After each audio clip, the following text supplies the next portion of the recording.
দেখেন না তালিম ইসলাম মানিকগঞ্জ দরবার শরীফের পক্ষে আমার শাইখের পক্ষ থেকে 3 দিন ব্যাপী যে বিশ্ব ইজতেমা অনুষ্ঠিত হয়, উক্ত বিশ্ব ইজতেমায় জাতি ধর্ম বর্ণ নির্বিশেষে সকলের জন্য কিন্তু এই উদাত্ত আহ্বান আমার আপনার শাইখ করছে, কথা ঠিক কিনা? বন্ধুরা আমার, বিভিন্ন অন্য ধর্মের অনেক ধর্ম অনুসারীদের জন্য আমাদের এখানে বসার ব্যবস্থা করা থাকে।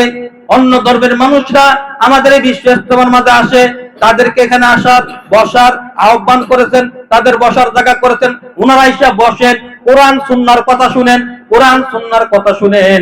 বিভিন্ন গায়করা আসে, বিভিন্ন নায়করা আসে, বিভিন্ন বাউলরা আসে, সমস্ত শ্রেণীর সর্বশ্রেণীর লোকদেরকে বসার ব্যবস্থা আমার শাইখ ওই পটলের বিলের বিশ্ব ইজতেমার মাঝে উনি করে দেন। কন্যা সুবহানাল্লাহ।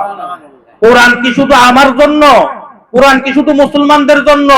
হাদিস কি শুধু মুসলমানদের জন্য? না, গোটা মানব জাতির জন্য।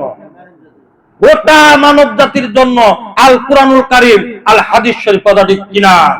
অতএব এখানে বিভিন্ন ধর্ম অনুসারীদের লোকদের জন্য বসার ব্যবস্থা করে দিয়েছেন। আমার আপনার মুর্শিদ কেবলা কোরআন এবং হাদিস থেকে কোরআন সুন্নাহ ভিত্তিক আলোপ আলোচনা করেন। হেদায়েতের মালিক কে? হেদায়েতের মালিক কে? আল্লাহ হলেন হেদায়েতের মালিক। আমি আপনি আমরা যারা আছি জানি না কার মাধ্যম দিয়ে আল্লাহ কাকে হেদায়েত করে, কার উসিলাতে কাকে হেদায়েত করে। ও বন্ধুরা, এই 3 দিন যখন কোরআন সুন্নাহ ভিত্তিক আলাপ আলোচনা ওই বিশ্ব ইজতেমা পটলের বিলে যখন হয়, অনেক অন্য ধর্মের লোকেরা, প্রায় 30 থেকে 35 হাজার অন্য ধর্মের লোকেরা আমার শাইখের হাতে হাত দিয়া কালেমা পাঠ করে এখন তারা মুসলমান হয়ে গেছে। কন্যা সুবহানাল্লাহ। আজকে যদি বলতো যে বিশ্ব ইজতেমা আইতে গেলে আগে মুসলমান হইতে হইব, তারা আইতো। কত বাউল, কত সাধক, কত ভাবুক, আজকে তারা কি করছে? মানিকগঞ্জ দরবারে আমার আপনার শাইখের সোহবত আইসা তারা কি করছে? আজকে তারা পরিপূর্ণ একজন পূর্ণাঙ্গ মুসলমান হয়ে গেছে। আপনি তারা দেখে চিনবেন না সে যে হিন্দু ছিল, সে যে অন্য ধর্মের লোক ছিল, চিনবেন না। আজকে আমার শাইখের সোহবতে যাওয়ার পরে তার মাথায় টুপি, মুখে দাড়ি, পরনে জুব্বা, পাগড়ি, মেসওয়াক, দস্তরখানা। কন্যা সুবহানাল্লাহ।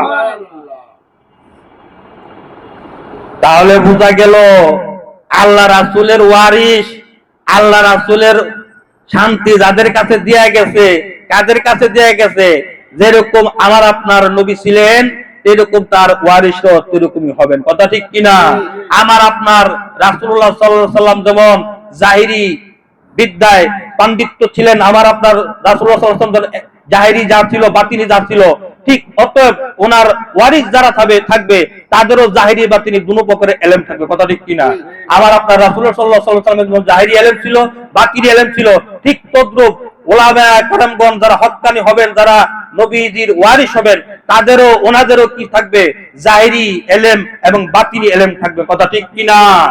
আল্লামা জালালউদ্দিন সুয়ুতী রাহমাতুল্লাহ আলাইহি খাসায়েসুল কুবরা একটা কিতাব আছে, ওই কিতাবটা পড়বেন। ওই কিতাবটার মধ্যে 1 থেকে 1.5 মুজিজা আমার আপনার রাসূলের সেই এখানে উনি লেখছেন, আপনারা পড়বেন যে আমার আপনার রাসূল সামনে যা দেখতেন পিছনে তা দেখতেন। কি সুবহানাল্লাহ, সুবহানাল্লাহ, সুবহানাল্লাহ। বন্ধুরা আমার, এরপর সামেল তিরমিজি আছে, ওগুলা পড়বেন, পড়লে অনেক কিছু জানতে পারবেন, অনেক কিছু বুঝতে পারবেন, অনেক কিছু শিখতে পারবেন।